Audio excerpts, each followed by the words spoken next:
Scott Cawthon was heartbroken. He'd just released his latest video game online and had been hoping that maybe this time he'd have made something that people cared about. The response was not positive. For the most part, his cute animal game had been completely ignored by gamers, and those who'd given it a try were less than complimentary. One particularly mean review for his game said that the character models were really creepy, like some kind of terrifying animatronic. Scott thought long and hard about that comment, before gaining resolve to keep trying. If people thought his work was scary while he was trying to make children's games, they hadn't seen anything yet.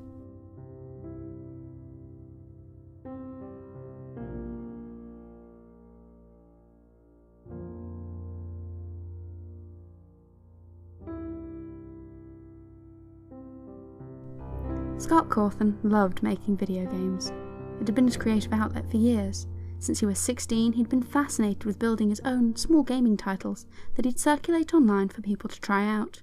Scott worked hard at game design and found a rhythm that worked well for him. He didn't like to spend years working on the same project, so he found that short, simple titles worked best for his attention span and his sense of accomplishment. Scott would release a couple of games a year, taking joy in the process of completing a project and immediately moving the skills that he'd learned onto a brand new title. A lot of Scott's games drew inspiration from his Christian beliefs. He felt, to a certain extent, that these games were a way for him to spread his faith, helping children around the world to learn more about the Bible. If anything, it was a fun alternative to long hours spent reading from a dusty book. It was a hard thing to describe, this idea that he was gaining inspiration on game design from an unseen force, and there were plenty of people who'd ridicule it, but Scott couldn't help but feel that he was meant to do this. Every time Scott released a game, he'd enjoy a brief period of excitement at seeing how people reacted.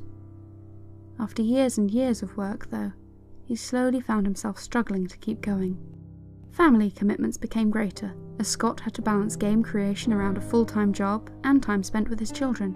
He wasn't as young as he'd once been, and he no longer had the luxury of spending days on end working on his gaming projects. With this drain on his time came greater desperation. Scott was finding it harder and harder to justify the time he was spending on his games when they weren't proving successful, and they weren't making any money. For a time, he felt very lonely. He'd spent years attempting to build something that shared God's teachings, if only in his own special way, but he didn't feel like he was getting anything in return.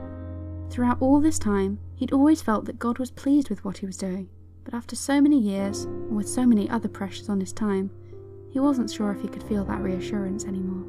Quite aside from anything else, it was disheartening to see people ignore his games time and time again. What was he doing wrong? Why couldn't anyone see the hard work he'd put into his games?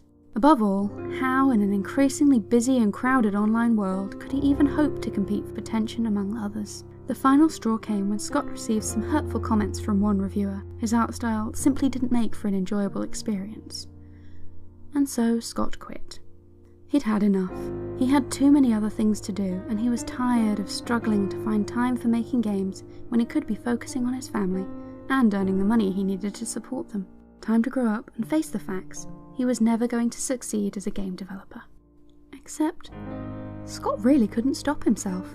He had a passion that drove him, and had been his primary purpose for existing over so many years. He didn't know what he was if he wasn't a game developer, and he couldn't bring himself to stop thinking of game ideas. The more Scott thought about it, the more he realised that he shouldn't be making games for anyone but himself. A few negative comments shouldn't be the end of the world, because it really didn't matter what others thought. Whether Scott was making games for an audience of millions, or whether he was simply making them for his own kids, it didn't matter. What mattered was making games. And with that, Scott felt impressed that God was pleased with his decision to continue making games. This time, though, he got the feeling that he should try something different. Maybe there was a good game he could make that didn't feature a Christian theme. Scott began thinking more about the negative comments he'd received. If people thought his designs were scary, why not use that? Why not make a simple horror game and see how well that turned out? To Scott's surprise, this was actually a lot of fun, if a bit creepy. A few times while programming, he managed to scare himself, as character models jumped out at times he wasn't expecting. It was all he could do to apologise to his family for shrieking while staring intently at his computer. After only a few months of work, Scott finished his new game, 5 Nights at Freddys. He felt pleased with the game.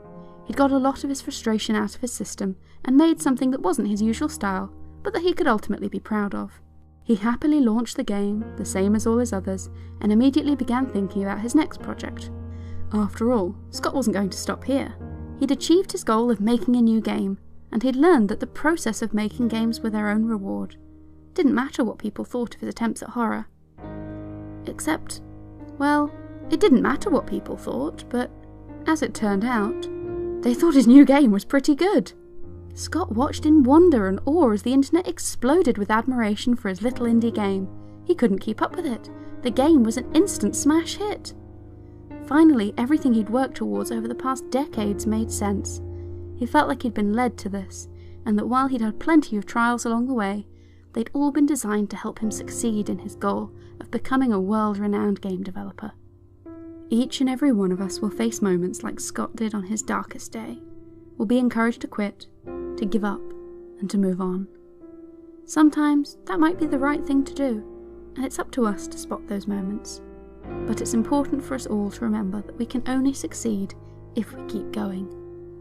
Above all, we need to push ourselves, not for some great, impossible future, but out of a love of what we create and the skills that we learn. When we can be happy with the process of growing and developing, we'll find that we truly succeed.